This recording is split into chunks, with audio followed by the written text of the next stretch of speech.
Okay.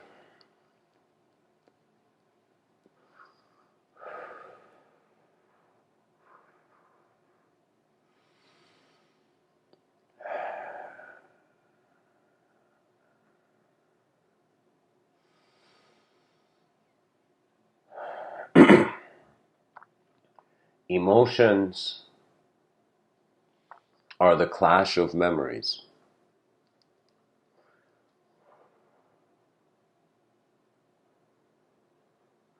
What is a memory and what is an emotion?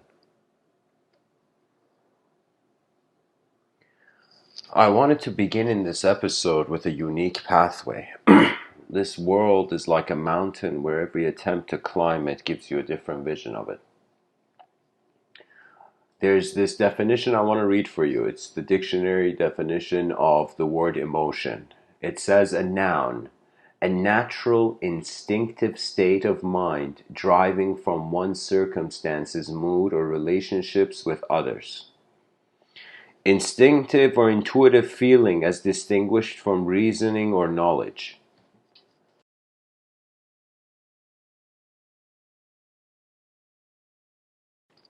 And in the current mainstream, we tend to see decisions that follow reason to be rational and decisions that follow emotion tend to be irrational. And why is that?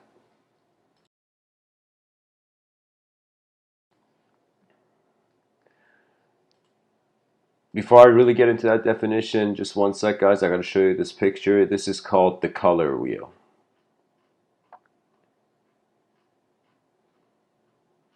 There we go. This is the color wheel. Of course, this is an analysis. This is a certain way that the emotions have been divided, you know. I personally have a not totally, I can integrate it with this model, but I have a different view on emotion. And so many human beings on this planet have shared their interpretation of what an emotion is. And in this episode, I'm going to really dive into that concept. To begin from the noun, if you pay attention, it says a natural, instinctive state of mind, deriving from one's circumstances, mood, or relationships with others.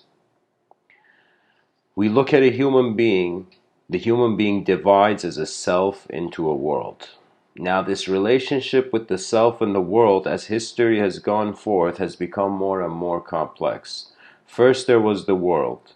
Then an objective self arose. Then this objective self became aware of its subjective self. That's when the self arose properly, after the subjective evolution. And from the self, now we're currently here, where we notice very comfortably our objective, physical, biological existence. Everybody can notice that. Now there is something more. There is the idea of the self, and the emotion has to do with the idea of the self. Very simply, this is Mr. Within's definition of an emotion. It's simultaneous events in the inner realms. It's simultaneous comparison of, it is the inner realm attempting to be outer. So I'll tell you what I mean by that. Imagine someone you love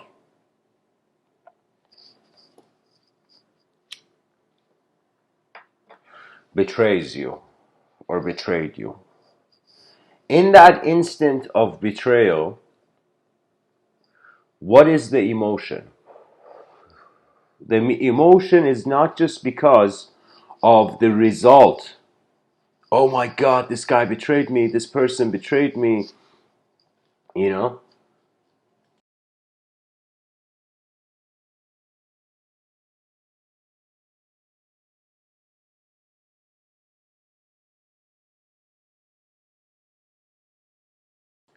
You would notice that that betrayal was a revelation that you were false. I feel we become emotional when we feel we were wrong, but from a certain beginning. So the person who is betrayed feels that emotion, feels an emotion in that moment, and sees a difference, sees that even though, again, the result was betrayal, but the emotion of the person feeling deceived. I feel it is a relationship, very subtle relationship with the inner realm and outer realm. In these talks, personally, I give, the times I've noticed I get emotional is when a memory of my own life is infused with a current movement of inner introspection, inner wonder. What does that mean? That means I suddenly think about the future. I think about the far future, and I notice that I don't exist. And that instantly gives me an emotion. And if you notice, if you're just in the moment, you have no emotion, you're just there. But the emotion is a simultaneity of other memories. And I feel when it becomes more than one memory colliding, what does that mean? That means you guys might not even consider it, people who've been listening to this talk, but every word I say, there is an image of self. Not always, but there is a memory in the background. You know, that means my tone of voice. Uh, every word I say, there is an image. There is an image in the inner realms. Sometimes it's very clear to me. Sometimes it's not. Sometimes I feel I am that image in the middle of speaking.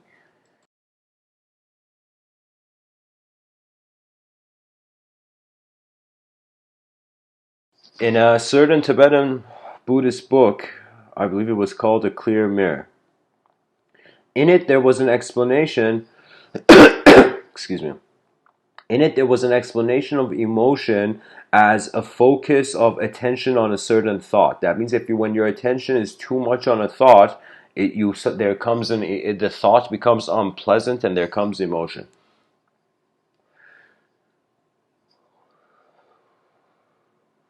For a long time, I thought, is the emotion an impulse? Are emotions like you give the child a toy, the child laughs, the infant child, you take away the toy, the child cries, you know? And so I feel we get emotional when there is a change. Either the inner realms move too quick, then the outer realms can keep up, or the outer realms move too quick, then the inner realms keep up. There is a relationship with a simultaneity. When the person is emotional, like you can even say, let's say we look at the emotion of anger.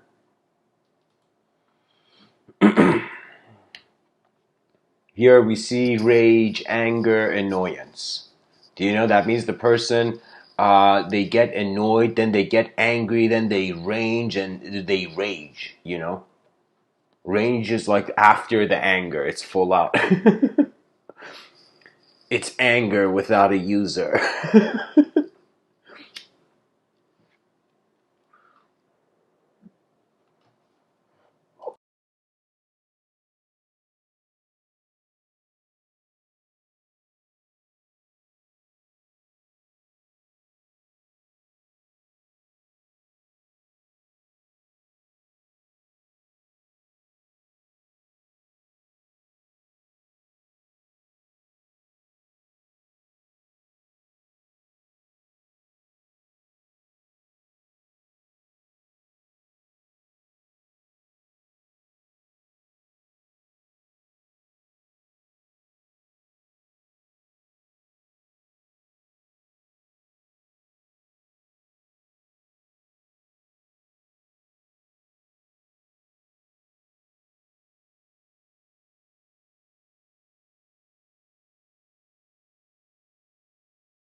The outer realms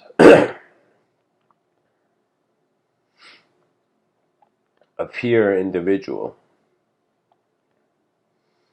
There is an unconditional, multidimensional authorization of subtle design behind the eyes of the person. If you notice through different points in your life, you have lived through different sense of a context. You can think of yourself, even your personality, as an actor. And so you can wonder what is motivating this actor. And so the inner realms can get a prediction on the outer realms and build towards it.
Sorry, guys.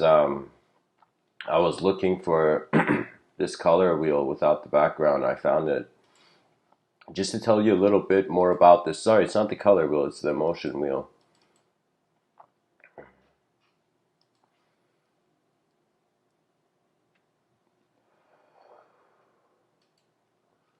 So this is, I believe, the work of Robert, what's his last name? Robert Plutchik. Plutchik.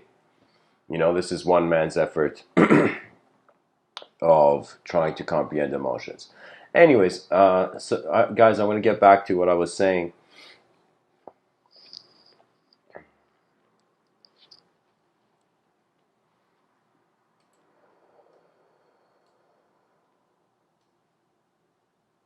It's like you just search the color wheel, the emotion wheel, you'll find it, Ollie, as a response to you in the chat section.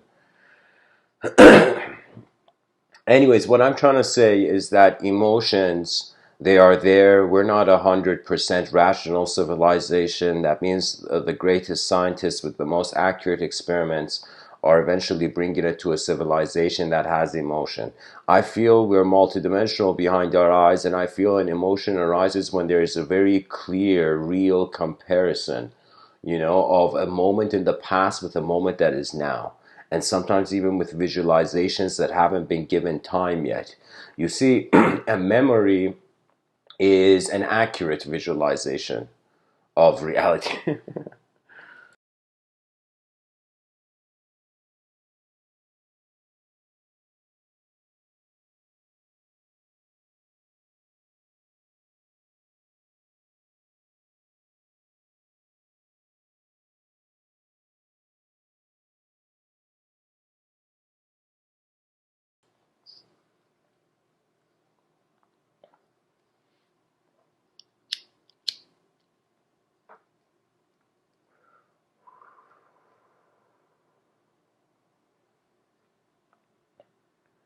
I have uh, felt emotions differ through the beginning of a phenomena compared to its middle and compared to its end.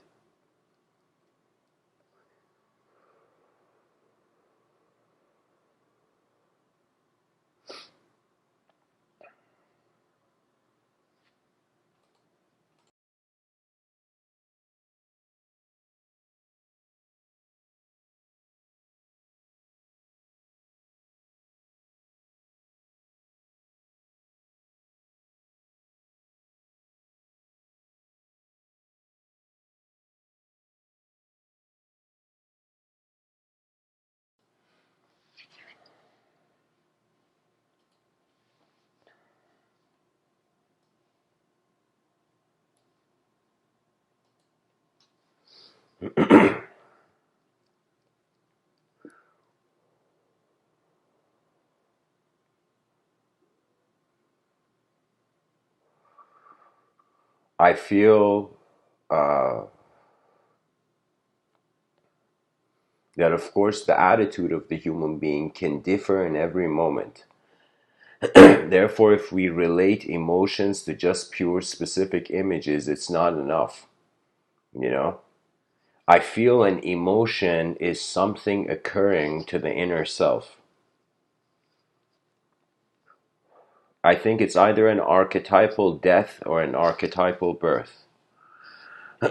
It's experience of transition because the person. I mean, it's very complex to say. Of course, the human being is very complex, but I'm just going through my own experiences of finding moments because I've experienced moments where, in accordance to the memory, the emotion has changed. So when I remembered a happy moment, I could totally notice how my body felt energetic. When I remembered a sad moment, my body literally reflected the memory. So what's strange is the act of remembering makes our physiology behave in accordance to that memory. And you can try this. I tried this before going to bed. I just remembered a memory of my youth, and I noticed the difference. And then I realized, it's like how much of actual happiness must be a conscious effort.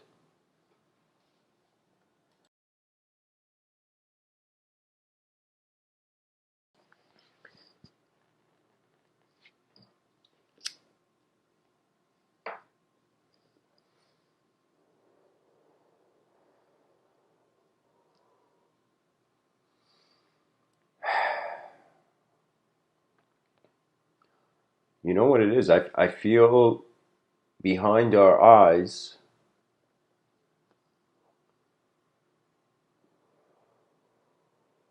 That means if you just close your eyes right now, there's most immediately attention, there's noticing of the body.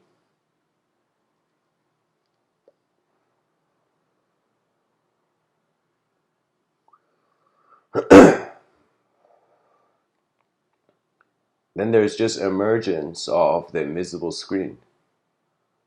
That means thoughts arise. You know what it is? It's like our mind is a cave and the thought is a distant echo reaching its end.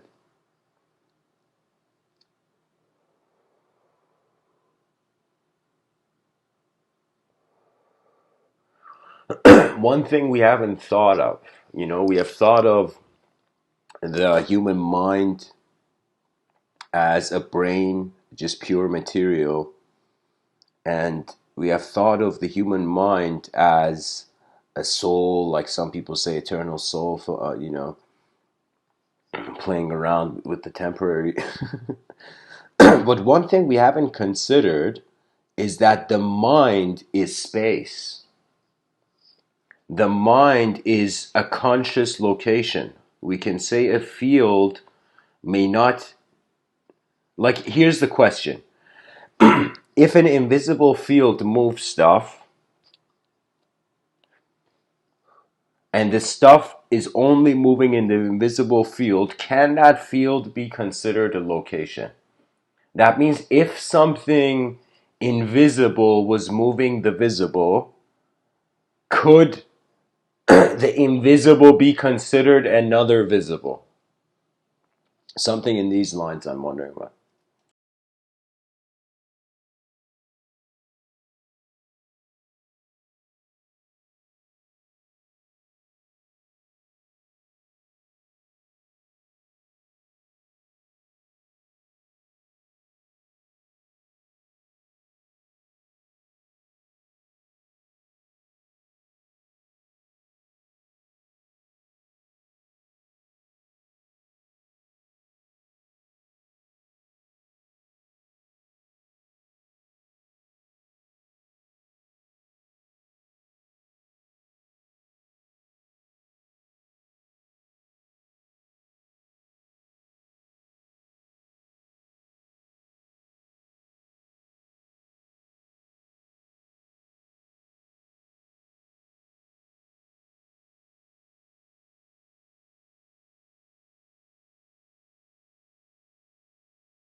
When we really look at an emotion, the emotion really has to do with the event at hand. It has to do with the calculation of the event. That means a person just staring at a tree, you don't feel emotional. But if they cut that tree down, you feel an emotion. I think this is it. I think emotion is when a potential is nullified. When some potential, somewhere in the psyche of the person. We become emotional when a potential inner vision has been nullified. What does that mean? For example, when you look at an angry person, really, to be honest, if every person is wise, you never need to get angry. Like, there isn't enough reasons. Even if you get angry, you never need to stay angry. It's the same with feeling upset.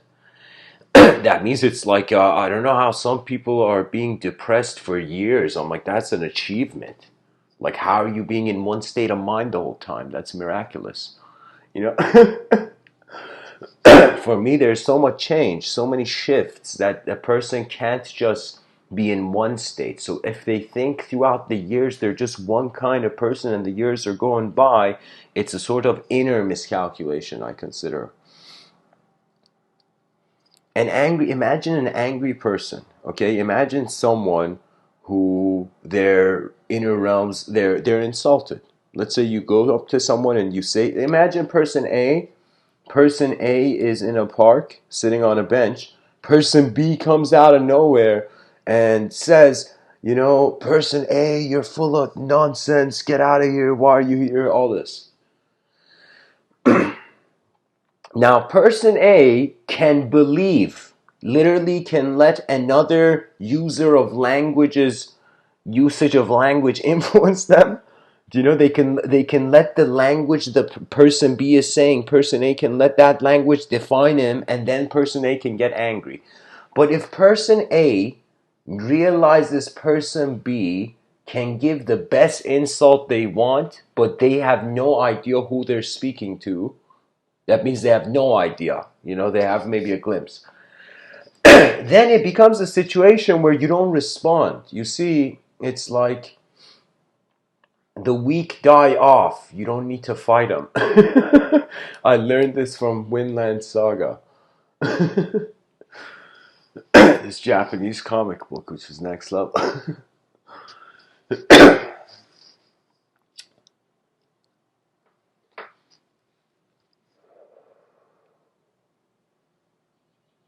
You can say it's an interference with the creative process and emotion.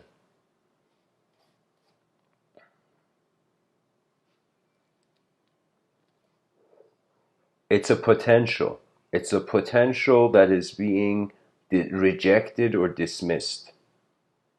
Because human beings, what are we? We're creatures that are putting in effort throughout the day to be something, to try something out, to exist in some way. Okay? Now, when there comes resistance, of course we feel emotional because there's a limited amount of energy. Can you imagine working the whole day and suddenly like working on a masterpiece and the masterpiece breaking? There was this book, I remember this like giant 10-hour audiobook where I'd listened to the first 20 minutes of it, but like the first 20 minutes of the audiobook was this painter. Sorry, not this painter, this sculptor who had like the story begins where the sculptor had created this incredible sculpture, like a magnificent work of art, an angelic figure. And the day he's gone back to the studio and he sees the work of art is broken and these kids accidentally broke it. Do you know? And so it's as if his masterpiece is broken, and that's the beginning of the story. I forget the name of the book, but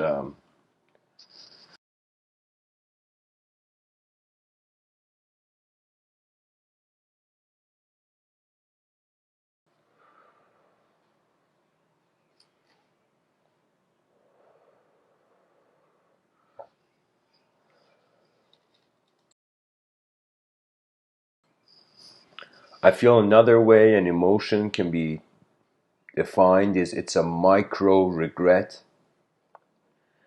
or it's the amplification. An emotion is an amplification of a micro regret, you know?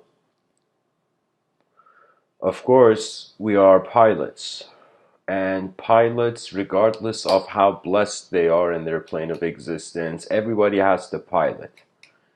It doesn't matter who you are, it doesn't matter where you are, there is piloting required.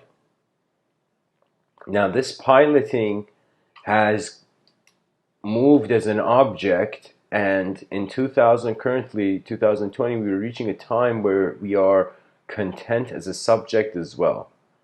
Do you know? So that means emotions are no longer arising from just an object moving or a subject moving. Now they require an experiential event.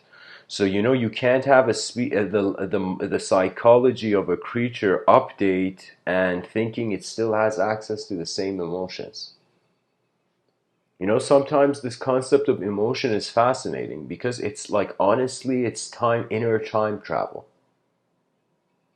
Because I have never been able to feel sad without comparing now, whenever moment I was in, to some other moment, to some other possibility, to some other way my life could have moved. Usually, when I feel, here's the thing,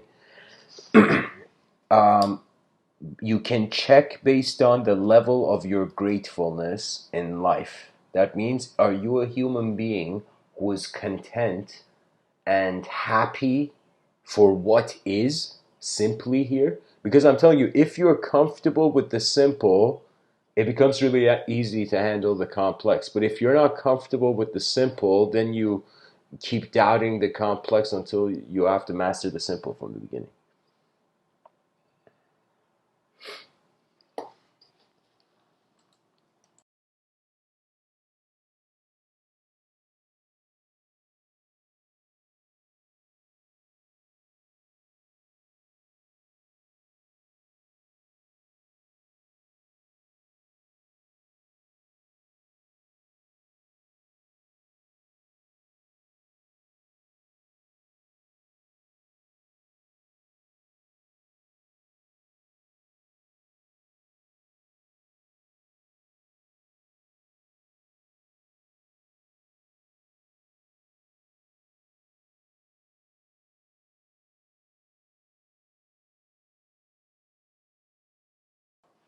Something very unique, I feel, at least it's unique. I want to say that I feel emotions don't arise just from the person. You can go into a room or an environment where people have been angry and feel something off. Do you know, I feel we're energetic beings and it's impossible for on some micro level not have an imprint on the environment. That means for a long time I was thinking, this complexity of human life, could it be like a piece of paper where more and more and more and more and more lines are drawn?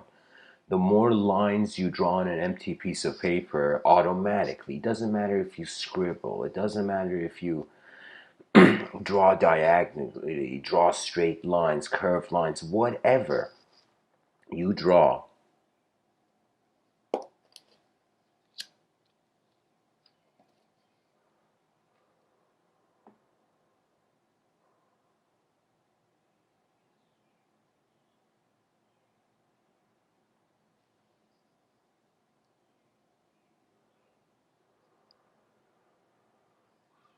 over time, the blank page will not be empty. It will have many complex layers. And I'm thinking, what if every human being, first of all, human beings are multidimensional and they have this notion of subtler energetic positions in being, in reality, beyond their sensory perception. That means it's highly probable that we are existing unknown to ourselves until we find a new way we can approach what is known. When a species fears the unknown, it can get manipulated easy. You see, people who have fear, it's very easy to manipulate them. That means if you're someone who's afraid of the potential intensity of reality, be very careful. Someone can easily manipulate you.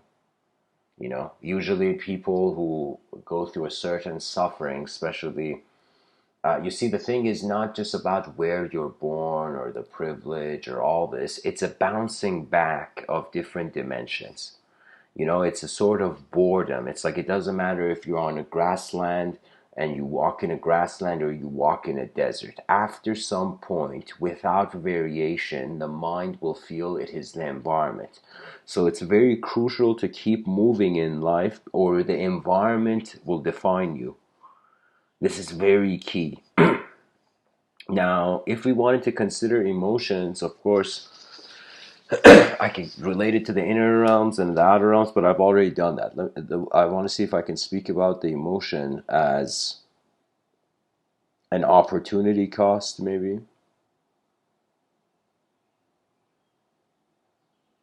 I mean, what a memory is me remembering, like right now, I'm remembering myself being super young in Vancouver, riding a bike. That memory is clear as day. I even remember the light on the ground, I remember the bike, and I remember my hands on the bike, even the gears of the bike or whatever. I remember being a young kid and my parents helping me with the bike. That memory is there. Now, in this moment, I look at that memory and I can tell you I feel like the bike. Right now, this pen in my hand, when I remember the memory, my grip becomes a bit even more. Just it's as if like the body is reacting to the inner stimuli. So I feel this is the grand thing. We are again in two worlds, and an emotion is a response to the inner ecosystem, which is fragments of various ways you've seen images of form.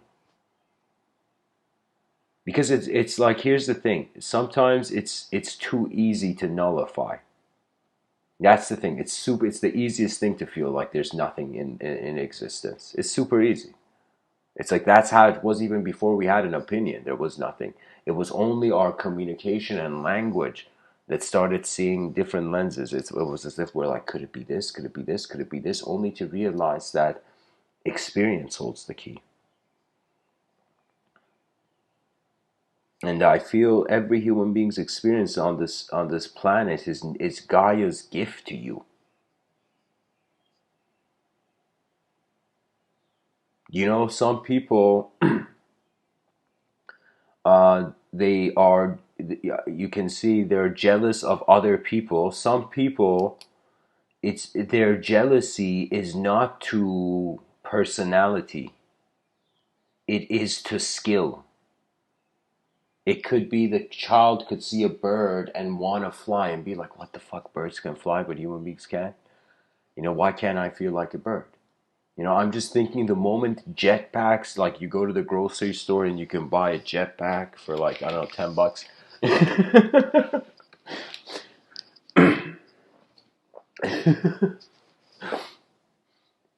Like a mini jetpack. Just pocket jetpack, you know, like a keychain jetpack. That's so messed up.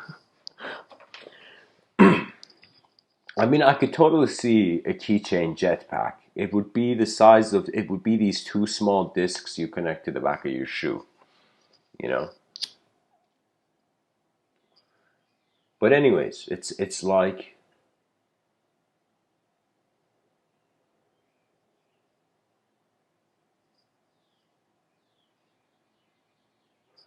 I don't know if it's possible to become jealous of freedom.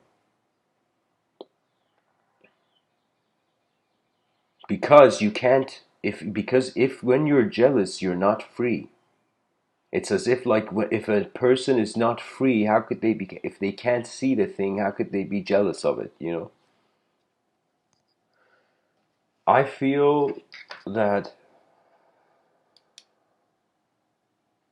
I mean, when we look at emotion, maybe we can even relate it to the electromagnetic field of the human being.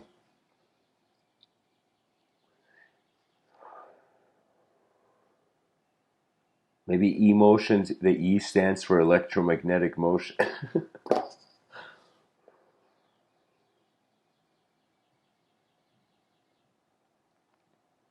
I mean, it's definitely a movement. So it's not the fact that in the dictionary, emotion is defined as a noun when in the word there's the word motion. Like, get out of your dictionary. What are you doing?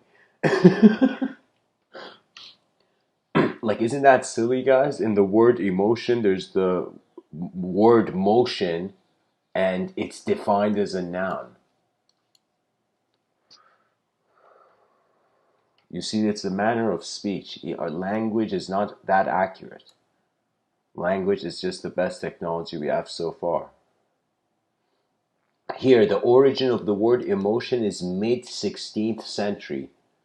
denoting a public disturbance or commotion. From French, émotion, from émouvoir, émouvoir, excite, based on Latin, émover. So the E means out and move. It's out movement. Okay, so emotion, the word comes from out. So the E is a variant of X. So what does that mean? That means the E stands for the word out. I'm just reading what the dictionary is saying. And motion, which is movement. Here, the word is defined, out plus movement, and we're calling it a noun. I mean, sometimes I feel like scolding the dictionary.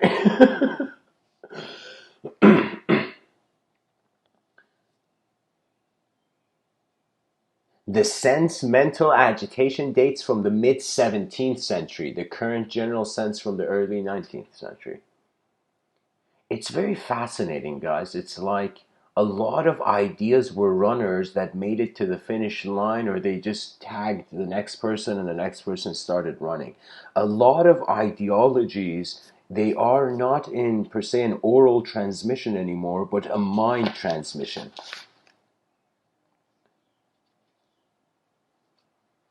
I would say an emotion is when the self moves quicker than the world, or the world moves quicker than the self. And this applies to the multidimensional potentialities of self and world. In an earlier talk today, I was saying there could be an unknown self and there could be an unknown world. Okay? Right now, when I speak as an individual, I feel my inner realms is known. It's me speaking, and the outer realms that can't see the edge of the sky. But when it comes to, I guess, a sort of mystical angle, for me, mysticism, if there ever comes a time, like if for example, let's say a meteor was about to hit Earth, and there was like, they were like, you have an hour. Of course, I would most immediately go with my family. If I was with them, I would just be around them. But if I wasn't, let's say I was in a forest, you know, what I would do would be a totally different rhythm of life, because if too much chaos comes, it comes a transference of your nature. I don't know how many people remember Matrix Reloaded, the second movie, where Smith would put his hand in people and they would turn to him. They would turn into him. There is this thing that too much chaos may transform the being into chaos. What does that mean? That means this may come to a shock to a lot of people, but a lot of the most messed up events that happen in life usually happen by people who those messed up events were introduced to their experience on some level. Not all people, I mean, brain wirings are different. But I'm saying usually there is some experience that authorizes it.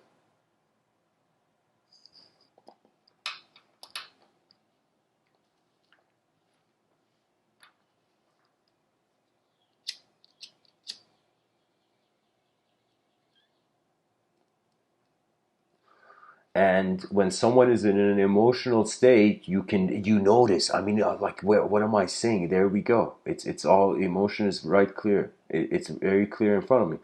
What happens when someone is emotional? Let's say someone is angry at the wrong person again. Let's think of it this way. And that person suddenly realizes they're angry at the wrong person. Before realizing that, they feel they are correct. You see?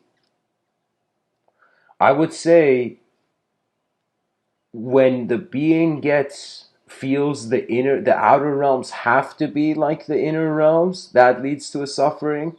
And when the person feels the inner realms have to just be like the outer realms, there's a suffering. And really, what kind of instruction booklet can you give a river that has become conscious of itself? That's how the mind is. The mind is your dynamic dimension. That means if you want to know what is moving, it is not matter. Even though we feel atoms move. But in Mr. Within's view, I feel um, it's like we're at the intersection of two worlds. Like if you draw a Venn diagram, I don't know how many people know what a Venn diagram is, but pretty much You imagine the Olympics logo with only two circles.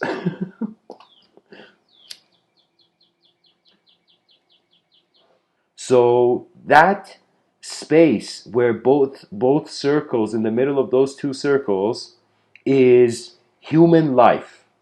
Now, one circle, call it unknown and inner. One cell, or just call it unknown, and the other you can call it known. So you see, human life, individualism, collectivism, these both require a certain level of unknown.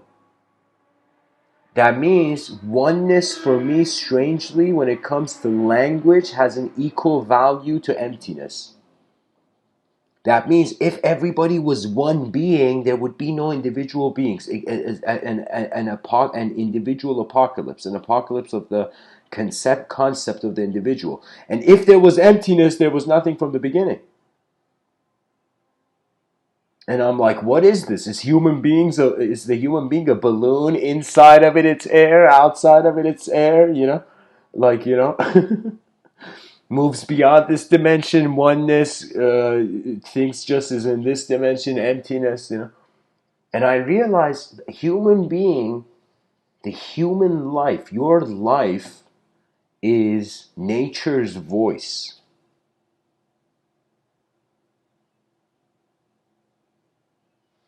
We must attempt as a species, as a natural species that recently has attained consciousness, to not communicate with just other life forms, to prepare methods. People should be, like, everybody should be researching language all over the planet. There will come a time where everybody who's hearing Mr. Within say advanced communicator, you're going to see that those moments of advanced communication are not self-powered. They are world-powered.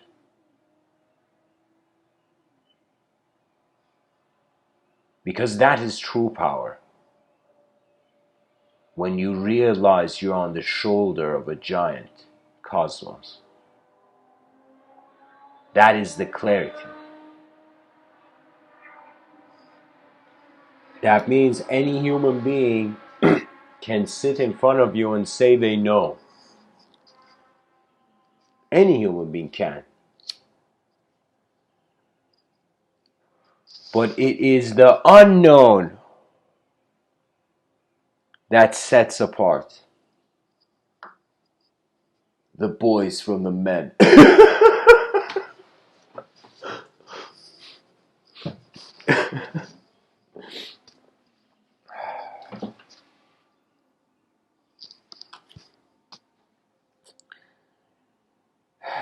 Skill plus, let's say, skill equals attention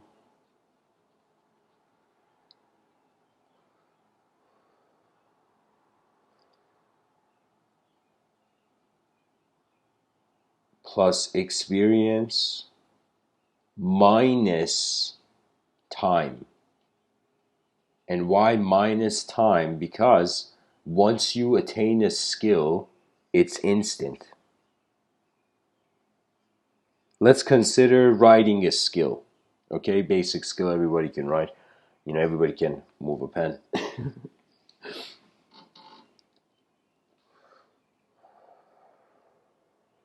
And what's even fascinating is what's moving the pen is not even physical. That means a non-physical signal moves the body. Like, do you know how many signals they're just passing through the body? The body is in complete communication with itself. It's just the human being that's forgotten the cosmos.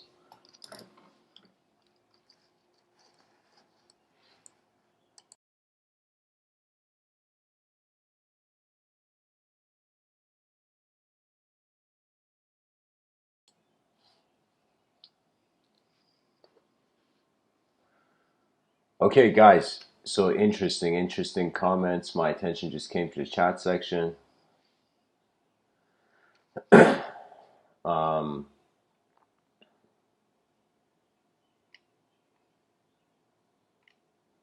Guys, too many comments. I don't know. Guys, if there's a specific thing you want a second opinion on, especially in regards to what I have said, feel free to just put MW in front of it. And usually messages in the chat that have MW, I instantly answer. But if there's anybody new, pretty much, see, there's no point in telling a caged animal you're caged. If you're in a simulation, you deep down know it. You know, if you're an animal in a cage, you see the cage. Okay?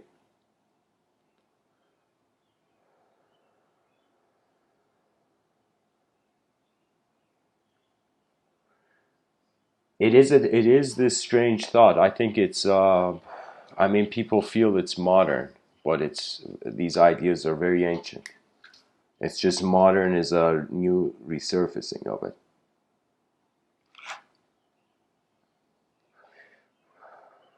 I'll tell you this. I once spoke to someone. I once spoke to someone, and they told me this world is a prison planet. They use those words. They use those words. And I'm like, whoa. This world is a prison. And then you hear this idea about the holographic simulation by Michael Talbot, I believe the guy's name was. And then you ask yourself, wait a minute, if in the movie Inception, there was a dream inside a dream, if the person can't remember the beginning of a dream, and they can't remember the ending of a dream, that means the dream is just an event. Doesn't have a beginning or an ending, you know?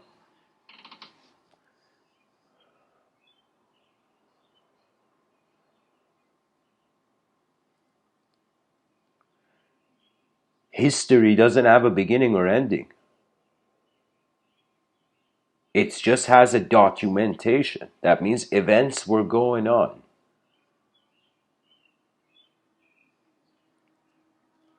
And this world is extremely big. Like, we can't just be on this rock forever. Let me tell you my view on this world being a prison. It's a flaw. Let me tell you. This idea of a simulation is interesting, but there is a paradox. There's a paradox in the idea of a simulation. And let me tell you what that is. This is at least the way I've approached it. Let's say right now you're a human being and you're experiencing a moment, correct? A moment of being. Now let's say this is a simulation. Okay? If we consider there to be a simulation, there has to be a truth. There has to be a truth that is simulating that. And the question comes, if the person has from the beginning been experiencing life per moment,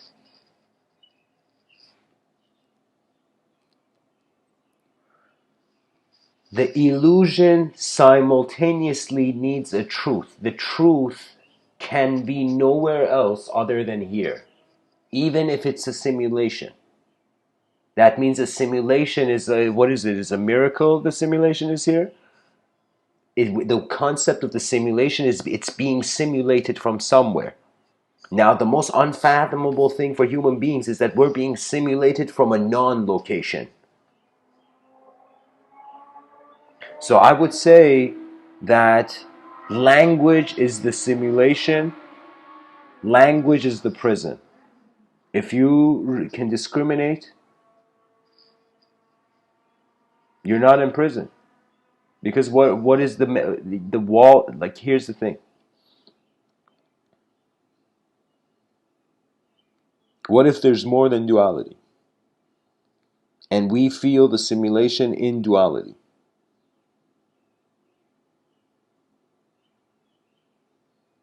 That means it's a regression from the void simulating the singular simulating the dual simulating the infinite simulating the void. and the cycle repeats. That means before the human body, before the human design on this planet, what did the word simulation mean? You know, it's wondering about if we have free will or not, and you're like, before the human form, of course there was no free will. Who was there to have free will? I have heard people call this world a prison. I've heard people call this world a school. Aldous Huxley has this quote where he says, what if this world is another world's hell? You know, so I've heard people say that this world is paradise. I have heard a lot. But is it in words? Some people have felt the world is a simulation. Some people have felt that self is a simulation. That means the world is more real than you. And believe it or not, that's what materialism implies. That actually you are the effect of the world. You're not causing your life. You're not the pilot. But I feel it's 50-50.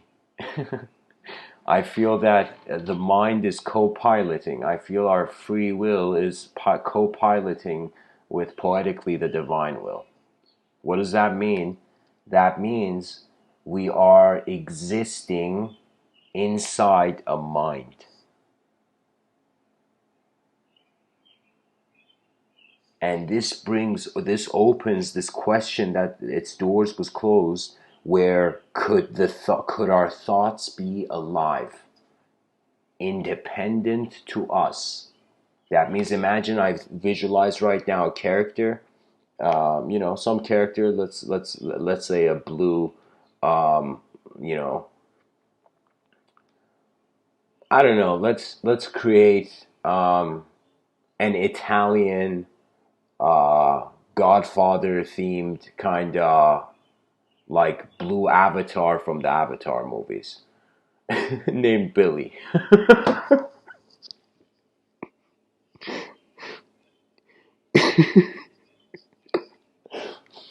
Oh man, that metaphor was too. It's like, I think I'm the first person who's ever thought of infusing Avatar with the Godfather.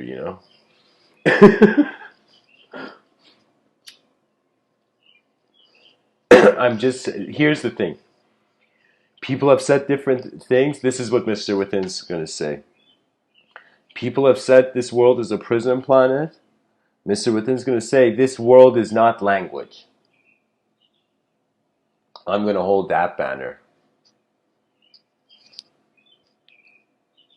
Because there's way more than what we can measure. Way more. Do you understand that rationality is limited until the past can update?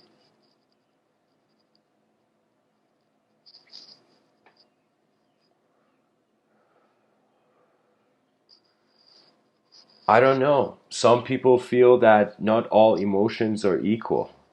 People feel that there are emotions that are considered divine, emotions that they don't understand.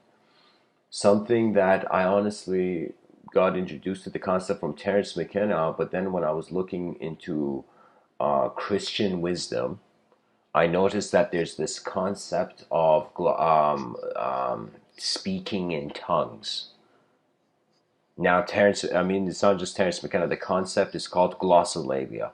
Glossolalia is when a human being speaks something, but it's not a comprehensible language. It appears like some unknown language. So you can say there is a structure of meaning, but the words don't mean anything. So it would be like something, something like that. Okay. Now, in the Christian context, Terence McKenna, he was a scholar and of the shamanic culture. He was trying to keep uh, native tribal wisdom alive. So he would, for example, say that there would be these shamans in these tribes, where they would take these, I don't know, this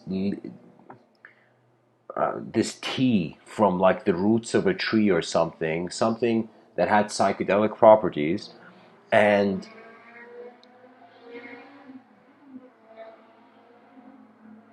they would go into these states where it was either something was speaking through them, or they were speaking a language incomprehensible, or there was an inseparability from the spirit of nature being that person. Now, this concept of spirit of nature, it transformed. It transformed, and its outlet became ideology and language ever since the Abrahamic religions focused on language being the key. You know, I feel after idol worship, we started worshiping ideas. We're like, oh my God, that part of the world said that. This part of the world said that. That other part of the world said that. It's like, what are we cherry picking, like cherries of language? Yeah.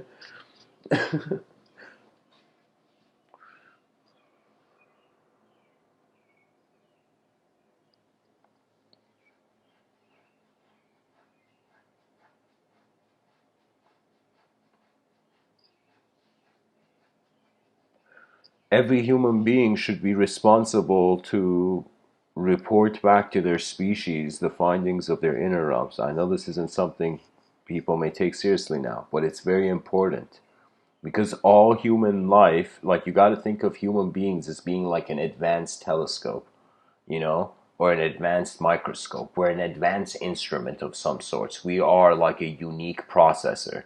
That means if the cosmos, was the hardware of a computer, we're the processor part of it. You know, we got a bit of RAM too.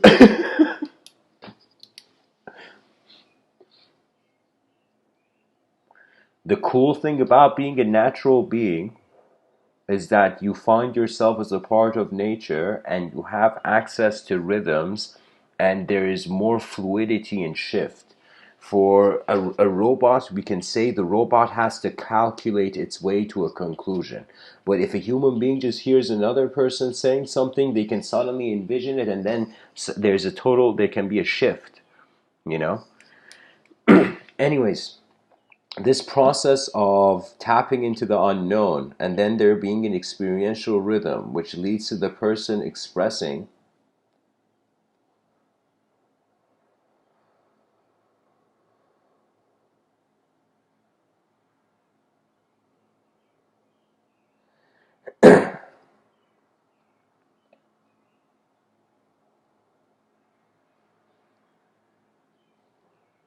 I think Carl Jung would consider it would be the opposite. It would be the unconscious is making the conscious unconscious. Right now, we're conscious beings trying to make the unconscious conscious. I think, for example, again, relating it to Christianity and the Holy Ghost, for example, they say has the person. Now, that idea, of course, in modern times, especially with videos you see online, the authenticity of the app performance is questionable. But I'm just saying the idea that if the human brain is like an antenna and it picks up a signal, that signal has content, but it doesn't have comprehensible content, you know? It could also be from a storehouse of impressions, which this was an idea where when I went to India, I'd written a lot of like poetic works, and I went to the guy and I'm like, hey man, what is this? Why is it that I suddenly felt all this emotional inspiration to write all this stuff? And then he told me it's sanskara. And I'm like, what's sanskara? And he's like, a storehouse of impressions. And I'm like, word. And then I realized what that means is these guys have, it's like there's this mentality of that there's this transmigrating soul, but this transmigrating soul seems to be also living a life through a mental field. And so every lifetime there's a collection of impressions. So think of you as being like this next level collective being, and every lifetime being information allocation. You're just allocating experience, you know? So lifetimes leave off impressions, and again, when I say impressions, I was suggesting it to the idea of an empty piece of paper, and you keep drawing more and more and more lines on it until you get complexity. I mean, again, anyone who's listening, this is like one of the few exercises that this show has. Just get a piece of paper and keep drawing random lines on it, lines with no meaning or purpose, you know? And after a while, you'll see it doesn't matter if it's rational movement or if it's irrational movement, all these layers build up to more potential of complexity being perceived. Because awareness appears as space. Right now, we say self-awareness, right? Like that word is pretty key in life. Like, that's the whole mystery. It's like, how are we aware as a self? How are we a self? And are we aware because of this self? You know? Or are we not? For example, if you were a sociologist, you would make an argument about consciousness that regardless of whatever natural origin consciousness has had, there's been so many cultural dimensions and social behaviors and stuff that the person's consciousness, it's like no longer influenced by their genetics, but the ecosystem, you know, or the society, which civilization is like the human being's ecosystem.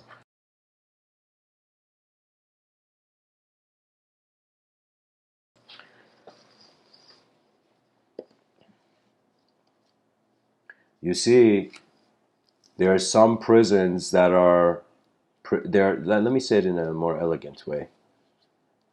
You take a lion from its natural environment and you put it in a cage. True, that's a cage the lion may not be able to get out of. But if the lion imagines a cage that doesn't exist, for example, and doesn't use the field to run, then it's like that's you can argue that the prison planet, it's not that the planet is a prison, it's that the person's viewpoint has imprisoned them. The person's eyes and what their eyes have chosen to swear allegiance to or accept. For me, there were many stories. I noticed it from the beginning, and I thought spirituality would be different, but I realized no, everything has stories. Everywhere you go, you find stories. From everything, a story can arise.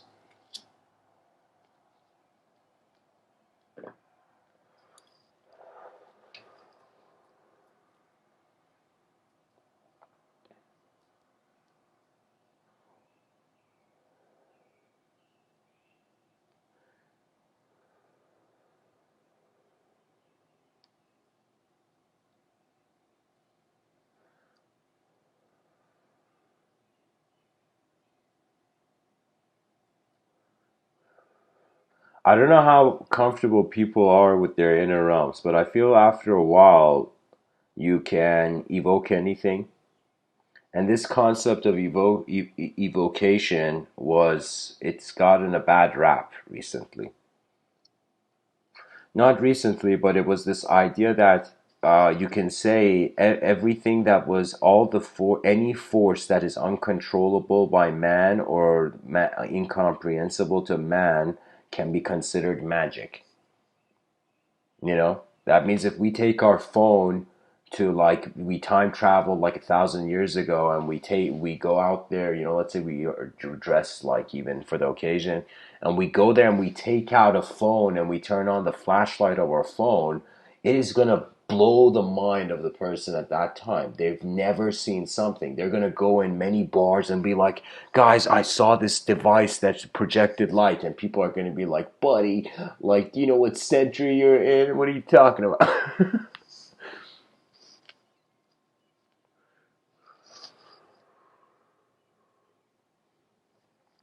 I think if people consider the world alive, um, then they will treat the world as if it is simultaneously their mind. You see, man imbues objects with names. We don't even just name ourselves. This is why we can't just be atoms, you know? or a unique organization of atoms. Even the organization, the design of it is different. Because if we were just pure stuff, then there would be no reason to be animate. There would be no reason for linear animation. That means it's too unique. Look at your hands. Look at the symmetry of your body as a human being. Like, isn't this surreal? Isn't it surreal that a creature with this design emerged on a rock in the middle of nowhere? And for us, subjectively speaking, we just wake up, oh, we're here. It's like, oh yeah, this is me, I'm going to work. You know, this is why I'm saying we need, we like, what is this? It's like we're studying physical, objective phenomena, but we're not studying subjective phenomena properly as a species. You know, we are encouraging children to go towards science, which is an incredible achievement based on the past we've had. But at the same time, are we denying the questions of the unknown? That means if you look at the past, do you think people had more questions in the past or people have questions now? People now don't want to do the search themselves. They don't want to really look for their own life, their own meaning. Because for me, it wasn't just about doing the right thing and being in the right place. It was about, like, what if the person is here for a specific task? That means that could be a probability.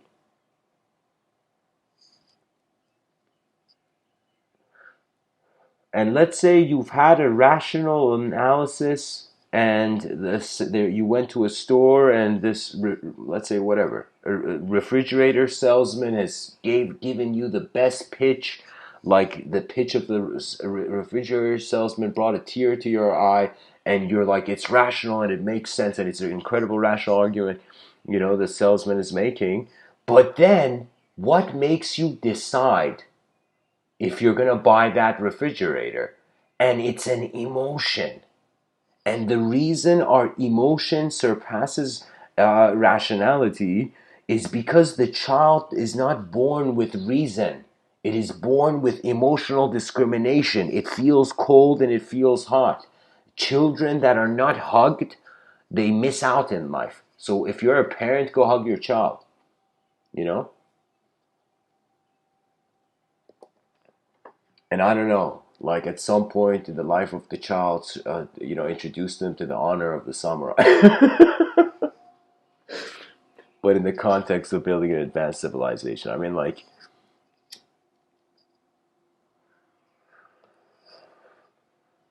people don't realize every person is able, and your mind creates many probabilities. The only thing denying the expression of the probability is the trust, and it's a consequence of the aftermath. So I'm thinking, if there was no time, there would be no ability to compare events. And if we couldn't compare events, how could we have an emotion? Why would there be a changing emotion? So we can say there is a changing world, which is changing at a certain speed. The world is changing at a certain speed. And there's a self that is also changing at a certain speed.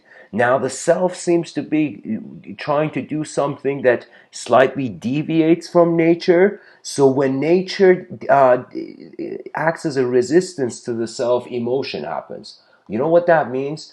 That means if you just go and shout at someone for no reason, like, nothing could happen. They could be a strong person, but some point in their life, they might feel they might have deserved it, and they're gonna suddenly feel less. We become an advanced civilization when we have an advanced relationship with language. Right now, it's okay for people to use many words. We're like, freedom, yeah, freedom, but it's like, this was something that it took me a while. Still, I even practice it sometimes. It was that it's an advice given to writers that if you can write a sentence shorter, in a shorter way, the same sentence, you should go with that sentence. Okay?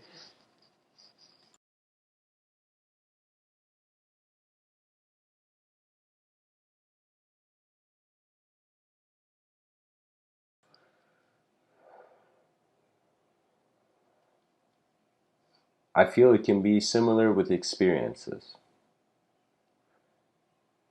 I feel if we want to identify with existence, we are eternal, yet we are meaningless.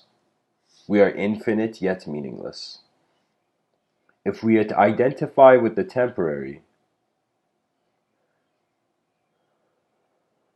there is meaning because there is the unknown. But there is also an end.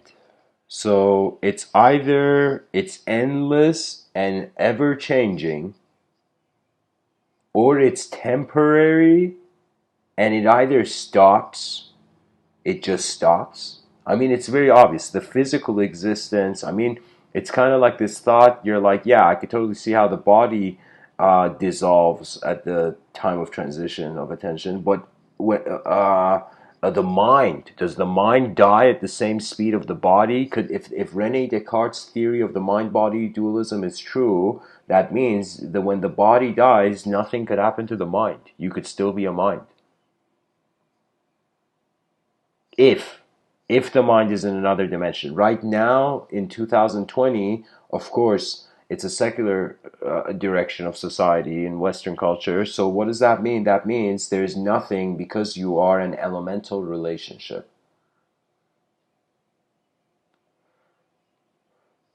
You know, it's like asking why should there be 8 billion creatures on a pebble in a light beam, but the pebble to the creatures is giant. That means sometimes I wonder, life, what's the point? You know, why nature? Why did you create a big and a small? What's the point? What's the point of the discrimination? What's the point of creaturehood? And then, I don't know, it's this strange feeling where I see no point because it ends. It's like, what's the point of a burning candle? It ends. There's no point to it. But the light has a point while it's on. So I think, regardless of whatever eternal perspective you as a human being have, you can't find a lot of meaning in this life unless you consider it temporary. Because then you'll live for it. You know, something the person they think they have, they don't acknowledge it. It's the same in um, uh, societal relationships, you know, or the relationships we find in culture and society, and how people, they, for example, you find it in marriages. I'm not married personally, but I've observed this, that what happens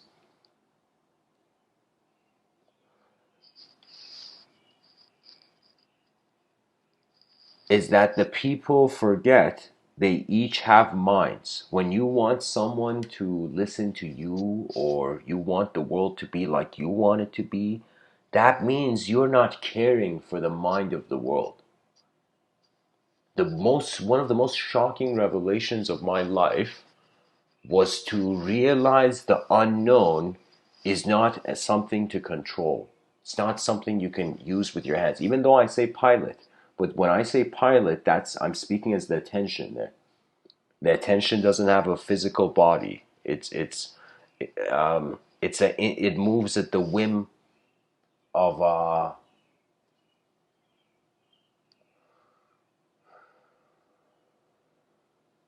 like, I'm trying to think, what if light is entering our eyes, and very poetically in the brain it entered our eyes, and inside it was just a glass room, a room of mirrors.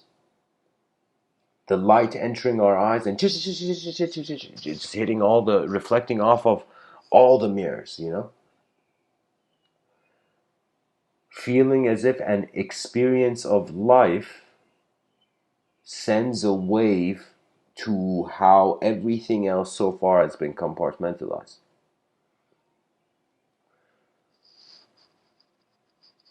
It's a very cool time. You know why? Because the question remains unanswered. Right now, people don't realize it's such an incredible time to be alive as a writer, as a communicator, and not as a writer of fantasy, you know, as a writer of reality. For me, reality is incredibly surreal, and when we forget that, we care more for the artificial than for the real. And when we care for the artificial for too long, we will forget the real. And when we forget the real, we are no longer real to ourselves. Then man is his own conscious extinction. That means it's kind of like making your opponent defeat themselves. It's a very strange tactic, you know. In Sun Tzu, in The Art of War, he said it. He said it that when two generals are fighting and their armies, their two kingdoms are fighting, in that situation, the generals, of course, Sun Tzu says in war. Of course, this is a book at a more was written at a time of great savageness, but its principles can be seen at least. And he says when two generals are fighting, two tacticians are at war, the tacticians know that they each have a they have a sort of communication with their men, with their soldiers, you know. So one tactic is, and the art of war is the principal thing in war is deception. Just like in chess, just like in any game online game you play, deception is the key. Because deception means you see the blind spot of the other person, and you know that they don't see you seeing their blind spot. You know. Now, Sun Tzu in those two generals, what it was making the soldier, the army of that general, there being a dissonance between him and his army. That means it's like you try to disconnect the telephone line between the general and the general in the battlefield and the soldiers. You know.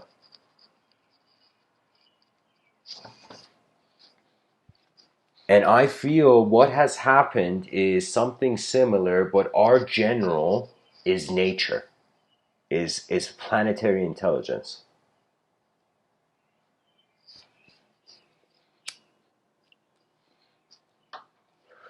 Civilization can be rebuilt in incredible ways. In something that which I'm trying to still incorporate in one of my science fiction works, but you might not believe this, but I envisioned in space, in outer space, a space station made by humans that was exactly in the shape of an octopus, but in every, those circle things the octopus's tentacles have, there was a glass orb, and that was a city. And the main head of the octopus was also a glass city, you know? And it was this. I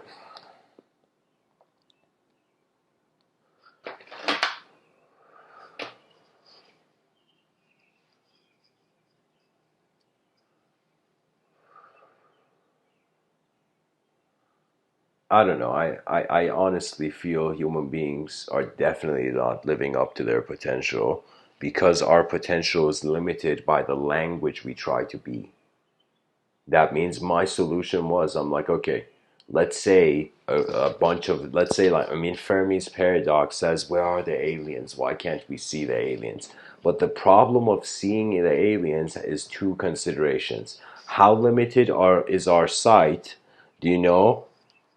Would be one situation. The other situation is where are the aliens physically? Okay. Now I feel human beings haven't made contact with aliens specifically. Maybe some people have. I don't know. You see on certain cave markings, certain ancient civilizations seem to have. You know. But the alien for man is the unknown. And man has tried to tap into it from the singular dimension through oneness and surrender and devotion and God's love and all this.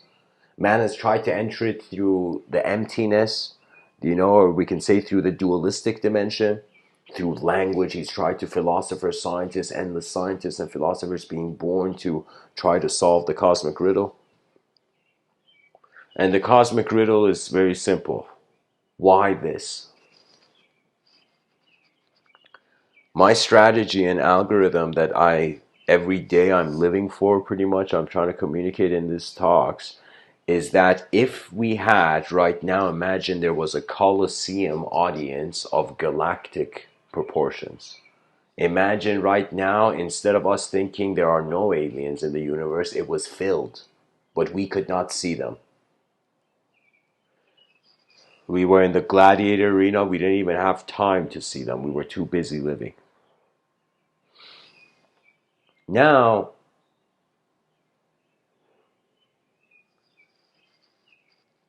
after there is sight, it's like it's not just enough to see the alien, there has to be a communication. So again, take your attention back to the Colosseum of alien galactic potential, all the different kinds of galactic beings there could exist. I don't know. I'm just saying potentially. I mean, we're saying it's empty everywhere in the solar system, but I'm saying, let's say if it wasn't, let's just visualize, thought experiment, and try to see if there were endless aliens just watching us and they knew we couldn't watch them.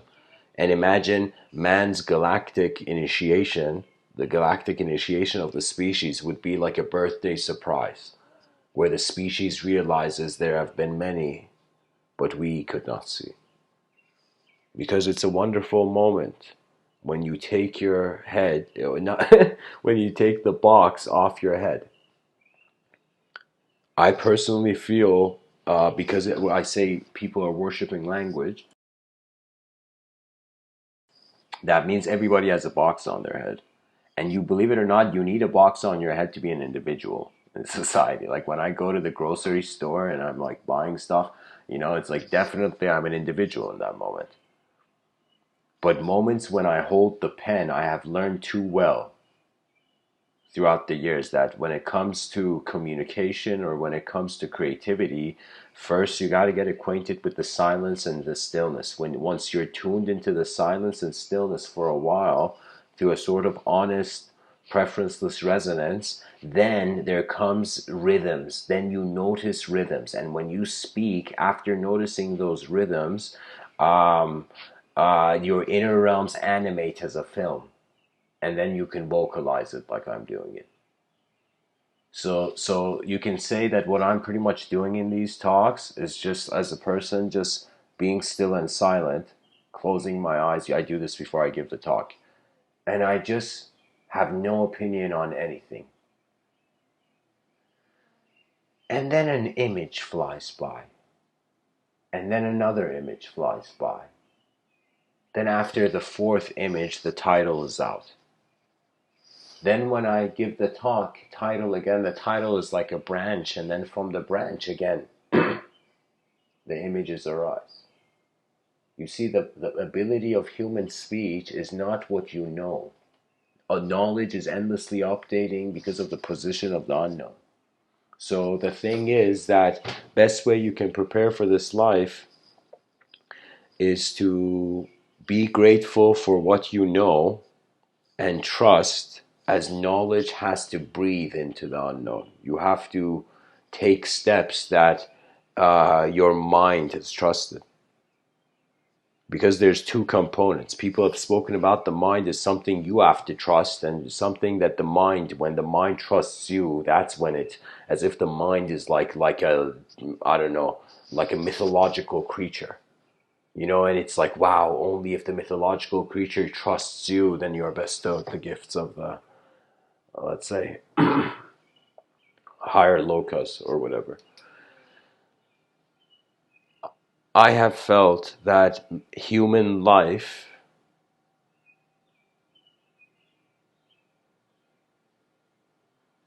is a pattern, and it's a pattern that suggests not to be of this dimension. Now, when I speak about other dimensions, I'm not just talking about visual sensory perception. I'm just saying that imagine it's an onion. Imagine that the multidimensionality of the human intelligence is like an onion or a Russian doll. That you see who you are now is encapsulated. It's like within you there's cells. It's like you're living a life, and believe it or not, there's a lot of cells moving in your body. So also at the same time, so many celestial phenomena also happening. I think once you you have truly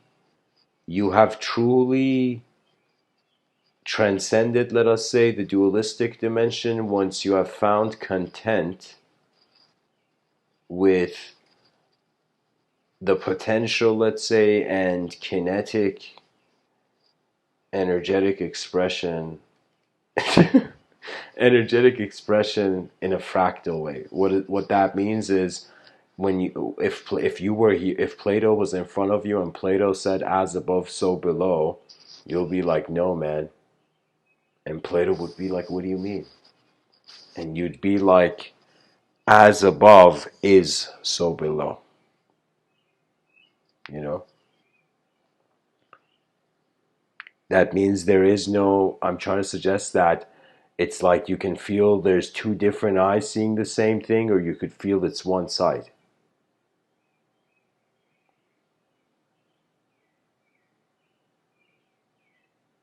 You know, right now as I'm talking, I'm hearing birds outside.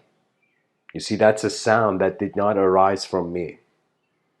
When I sit down to give these talks, I notice thoughts move. And what I call myself is a thought that my attention is on, is always on.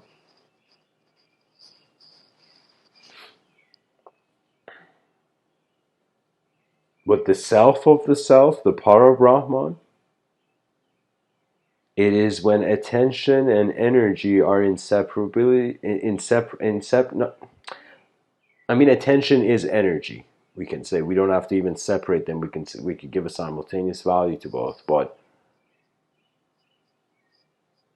it's like energy is there, so we pay attention to something. Attention is there to create to sculpt the energy. I personally feel like these Tai Chi masters, these Qigong masters who spoke about Qi, this sort of energy that they would use to break stones and whatever, you know.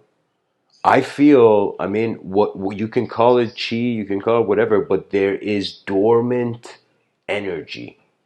And the mind, your mind, not just your body, think about it. If doctors, I believe it or not, my own doctor said, uh, don't be stressed, man. It can have something on your health. The doctor said stress can have a negative result on your health.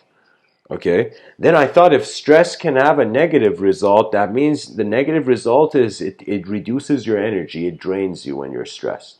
You just feel like you don't want to try anything. But what if the mind could also do the opposite? What if the mind, if it can drain itself, what if the mind can energize itself? And a clue I've got to how the mind does that is by you as a human being getting a piece of paper and asking yourself and honestly answering what is important for you in this life. And importance is the algorithm. When something is important, your attention is the mover. But when something is not important, you're willing something else to move it. So I could say, if life is important to you, you will become an incredible individual.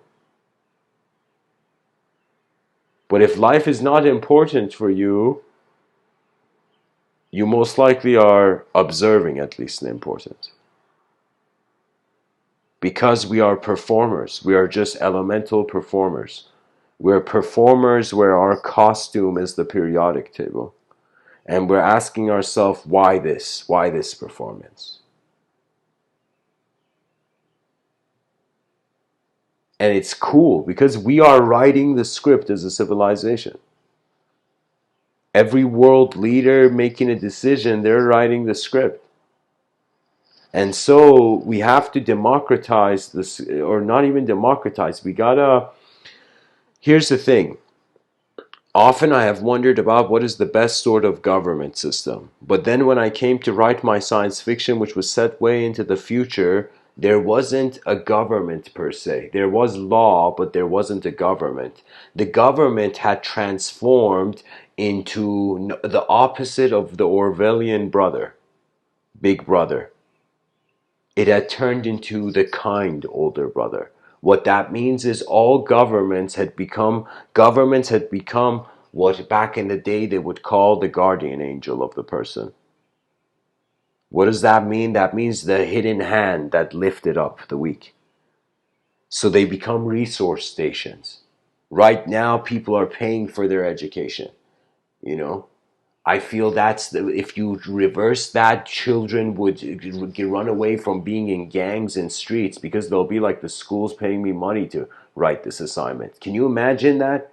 All these politicians, we're gonna build more schools to keep the kids in there, But if you created a system where the child was learning to work from an early age, where it was paid for its effort, because children just the teacher gives them a grade, they're gonna hate the topic.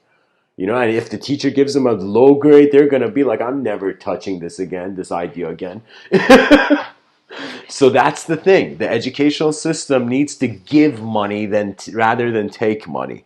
Because when it gives money, then true, even though egoic, but true explorers, people who actually care for knowledge, have a motive, have a commitment motive. Because the human being, I mean, like, how many things can you do in this life? You know, I mean, you can access the polymath mind by finding a rhythm, an inner rhythm that can express in any dimension you look at.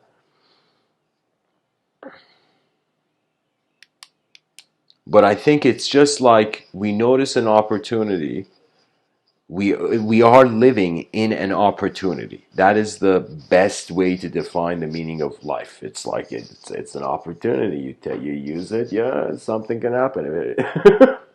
If you don't take life's opportunity, then you miss out on what you don't try. I am known, like, if I was, my close friends, know this about me, that I attempt uh multidimensional humor often. Why? Because art just doesn't mean you know what you're doing. Art means you care enough to move the brush. That's enough honoring the unknown. Because without trust, what could be built? Even this bridge and this incredible wallpaper. I love this picture. Just the ambience of it. It's like this picture, literally, I would, if I was there right now in this wallpaper, I think this is Vancouver. Golden Gate Bridge or something. I don't know where that is, but if I was there, I would just sit there on one of those rocks, look at that, and just take out my phone and give a talk.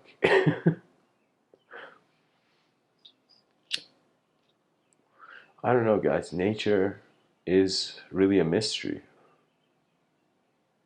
That means it's like, what was up with Tarzan?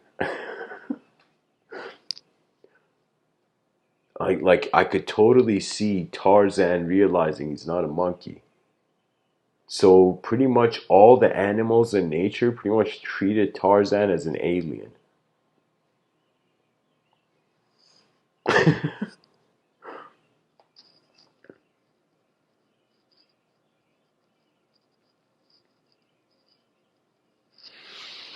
What can be said? Emotions clash. It's like wondering what is the meaning of the life of my thought in a moment. You know.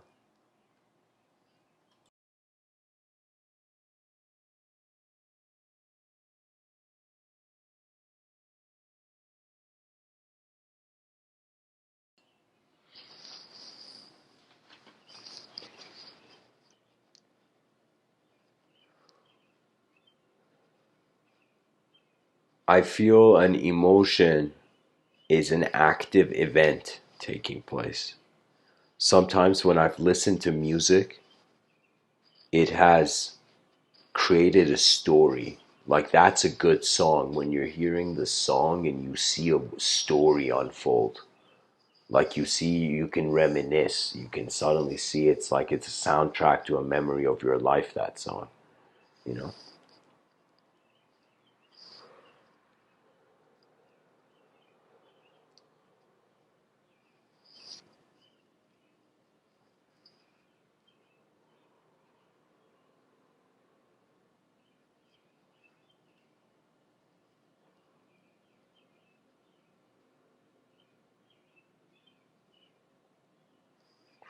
You know, guys, I'm going to go into a quote tunnel of the word emotion.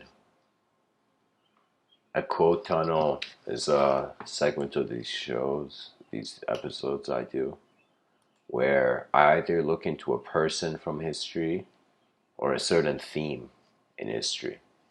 So, emotion is the theme for tonight's episode. Let's see what people have said about the emotion. Robert Frost. Poetry is when an emotion has found its thought and the thought has found words. Interesting.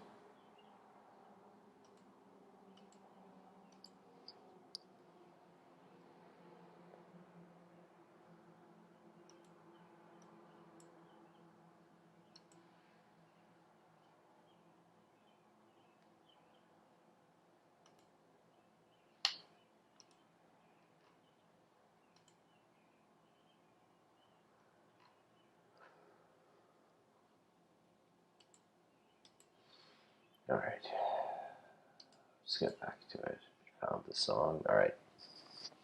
Naomi Campbell. Everyone has a temper. A temper is an emotion. Plato.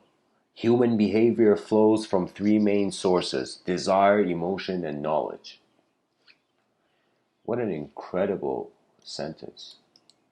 What an incredible sentence. Plato, I mean, what can we say? The man was the father of genius. Maybe the uncle of genius. I don't know.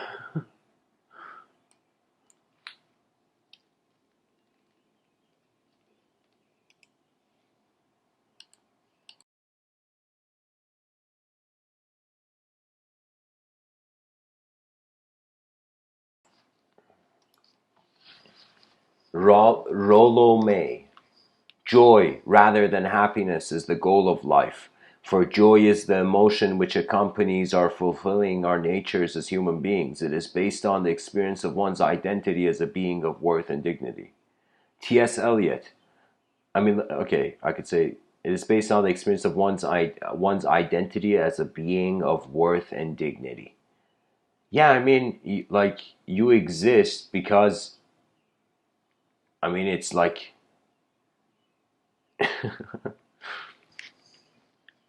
I don't know. It's like if you exist, then you need to like I don't know how people can honor others without honoring themselves first. I can't understand how someone can love someone without even loving themselves at that point. That love has to be a reflection from them, within them. So you think of it this way.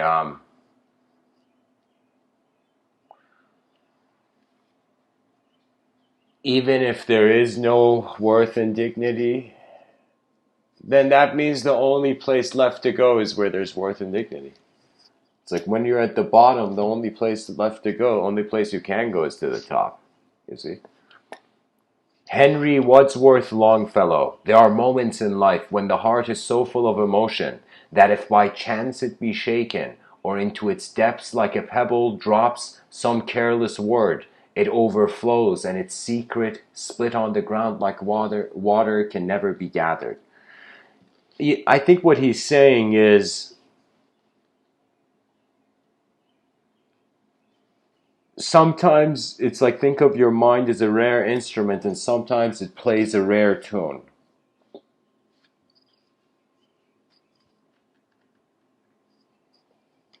And imagine midway of that rare tune there being an interference with the instrument. I could see it's an issue with attention's endurance skill. T.S. Eliot says Did I read that? No. T.S. Eliot says, poetry is not a turning loose of emotion, but an escape from emotion. It is not the expression of personality, but an escape from personality. But of course, only those who have personality and emotions know what it means to want to escape from these things.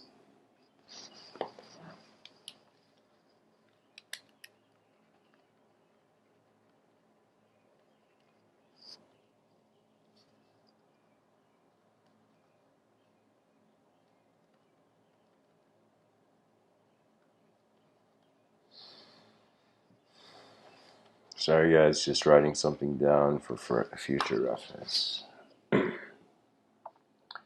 Andy Murray. There is a fear of emotion in tennis. Luca Guadagnino.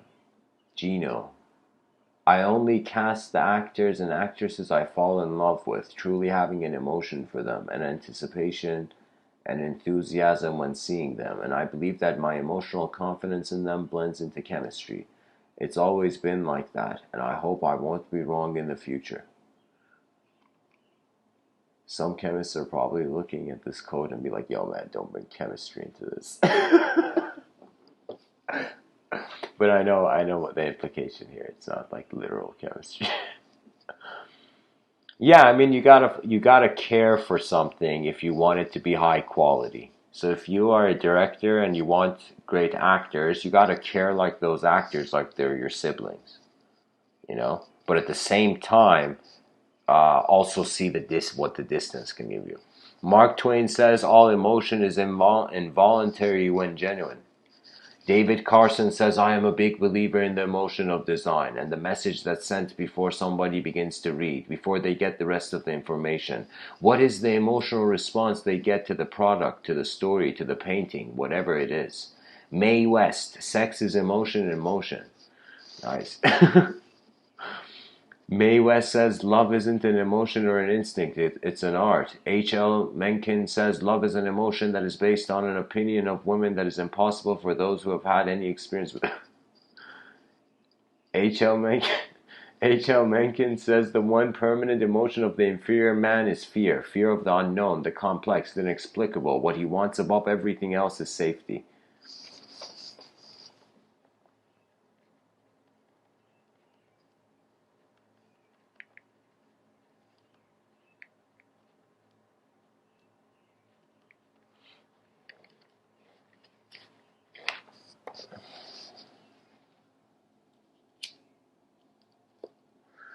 Edmund Burke, the first and simplest emotion which we discover in the human mind is curiosity. Dolly Parton, I really learned to sing in church, I think, really with emotion.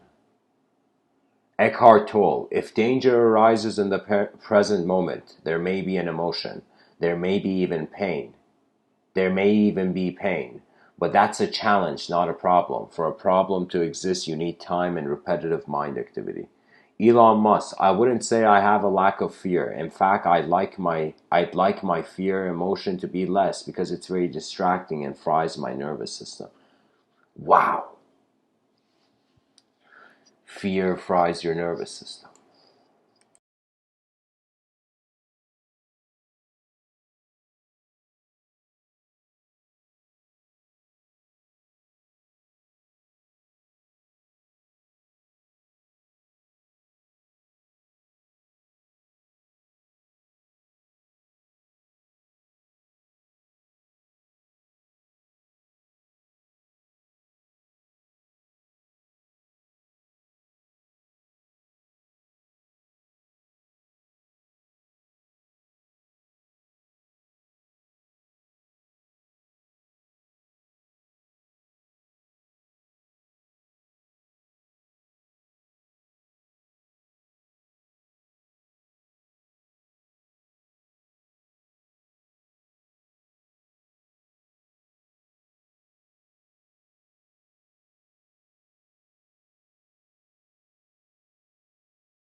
Dale Carnegie.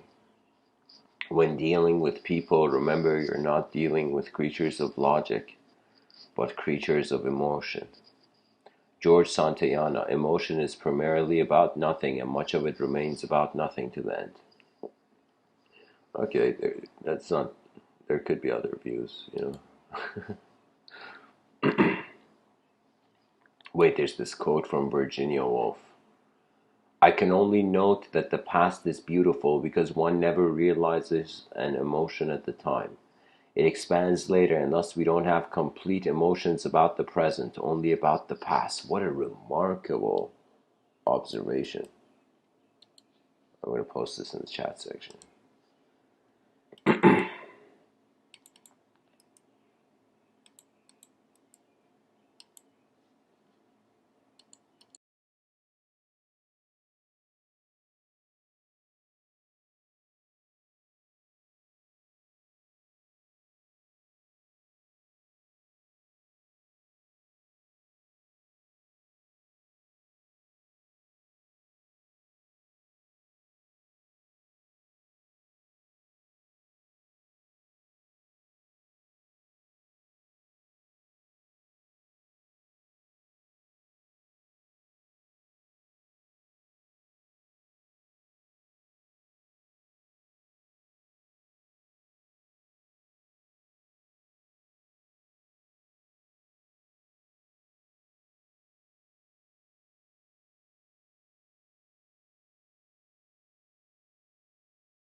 Helen Keller says the best and most beautiful things in the world cannot be seen or even touched. They must be felt with the heart. Oscar Wilde says, I don't want to be at the mercy of my emotions. I want to use them, to enjoy them, and to dominate them. Dude's trying to dominate an emotion. It's like, good luck, bro. The emotion's going to dominate you. Dr. T.P. Chia. We all live at the mercy of our emotions. Our emotions influence and shape our desires, thoughts, and behaviors, and above all our destiny. And above all our destiny. Yeah. Sigmund Freud. Unexpressed emotions will never die. Wow. They are buried alive and will come forth later in uglier ways. So you gotta express your emotion, or it's like you gotta just like exhale CO2 out of the body. It's like you gotta express emotions. So this is a great observation from Sigmund Freud. Freud's in the house, guys.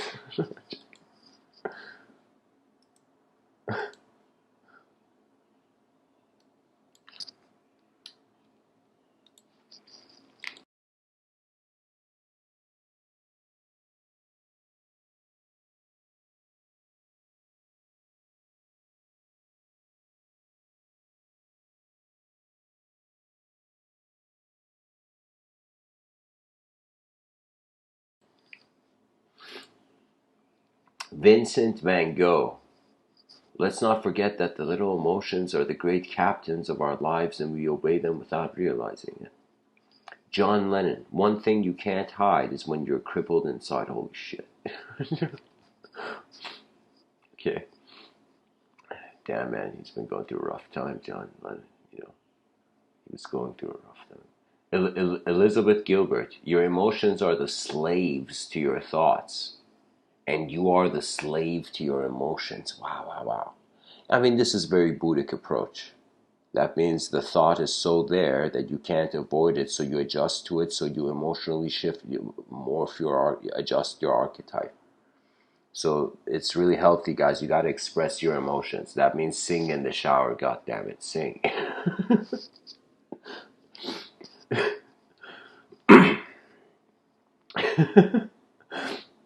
Horace Walpole. The world is a tragedy to those who feel, but a comedy to those who think. Bridget Nicole. Never apologize for being sensitive or emotional. It's a sign that you have a big heart and that you aren't afraid to let others see it. Showing your emotions is a sign of strength. I mean, here's the thing. You need emotions in communication. You can't hide your emotions. Like, I know that the moment I speak, like, there's nothing really I can, the person is always visible, I feel. Like, you can, I don't know, just how someone communicates, you can see where their attention's at. C.S. Lewis says, I have learned now that while those who speak about one's miseries usually hurt, those who keep silence hurt more.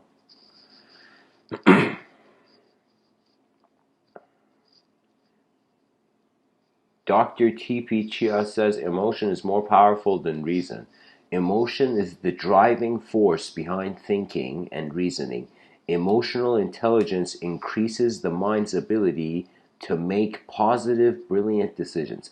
I think the reason emotional intelligence is an alertness to the inner realm of others. Some people are gifted with it, some people are not. For me, in certain moments, I'm really gifted with it. In certain moments, I'm like this clueless, guy in some labyrinth walking. So, I mean, emotional intelligence, I mean, it depends on your experience too. It depends on how much you're actually willing to be you in the moment and see what happens. Breen Brown. We cannot selectively numb emotions. When we numb the painful emotions, we also numb the positive emotions. What an incredible observation. Because there is a codependence to the instant you define something as positive, trust me, somewhere in your subconscious, the opposite is being considered. There's this story of this guy where it's hilarious. This guy had this, it's like an ancient story where this guy had a long beard, and some guy back in the day in the market comes and tells him, hey man, when you sleep, which would you put your beard under the bed or above the bed, above the blanket?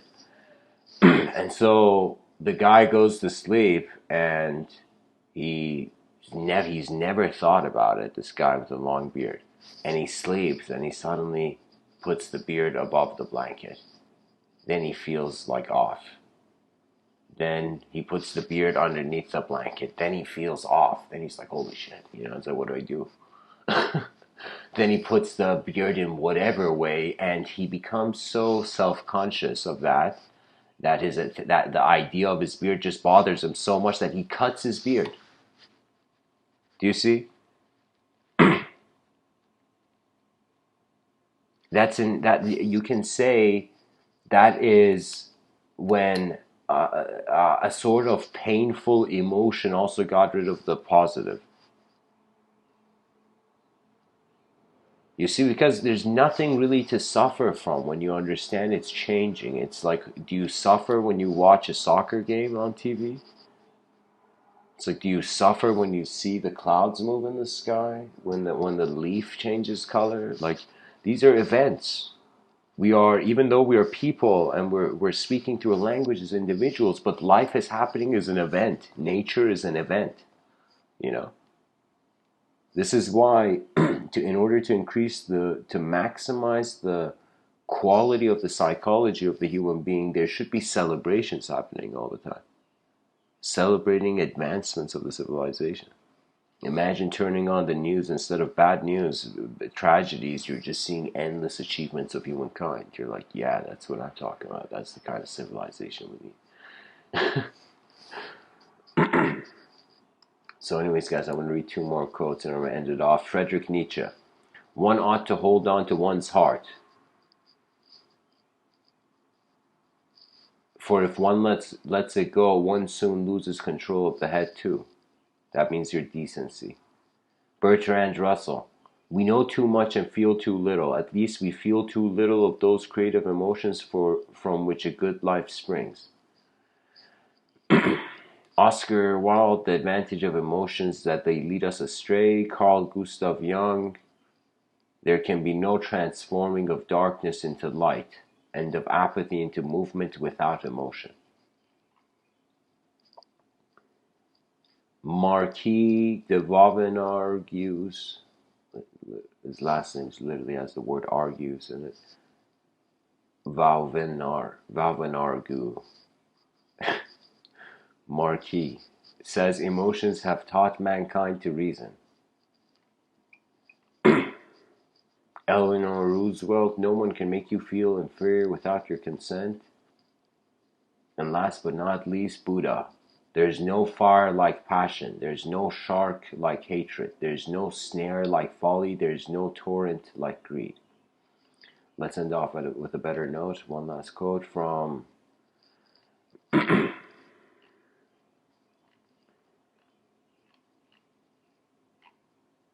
Albert Einstein.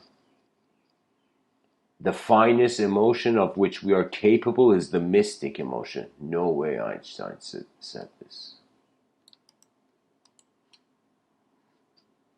Okay, let's go with Ayn Rand, just in case that was we can't describe that to Einstein. But Ayn Rand, maybe he said it, I don't know. Ayn Rand says an emotion is an automatic response, an automatic effect of man's value premises, an effect, not a cause. There's no necessary clash. Oh my God, he's answering it. He says no dichotomy between man's reason and his emotions. So there is no necessary clash, no dichotomy between man's reasons and emotions. Ayn Rand, I think it's a she, she says, an emotion is an automatic response, an automatic effect of man's value. No. An emotion is not just a response. Because a response is to something caused. So the emotion has to be caused. So the response, so Ayn Rand is saying, sorry guys, I'm just trying to process this. If an emotion is an automatic response, and she's saying the response is an effect,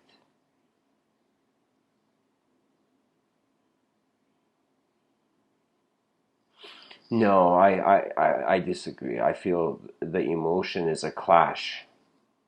It's a clash. It's a comparison between different selfhoods. Subjective inner selfhoods, you know. Friedrich Nietzsche has this other quote. He says, if one uses one's intellect to become master over the unlimited emotions, it may produce a sorry and divisionary effect upon the intellect. Yeah, if anything you want to extremely control, there is turbulence, you know? So that is something. So guys, I'm going to end the quote tunnel here.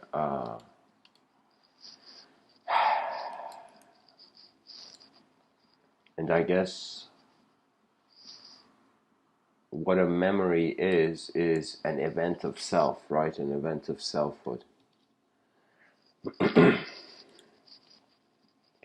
So when two different selves clash, let us treat the memories as chemicals, and two chemicals react. Both chemicals are transformed. So during an emotional experience, there's a transformation of all the memories that are there. Something like this, I would say. But anyways, guys, thanks for listening. I hope this episode has been helpful. Much blessings and all.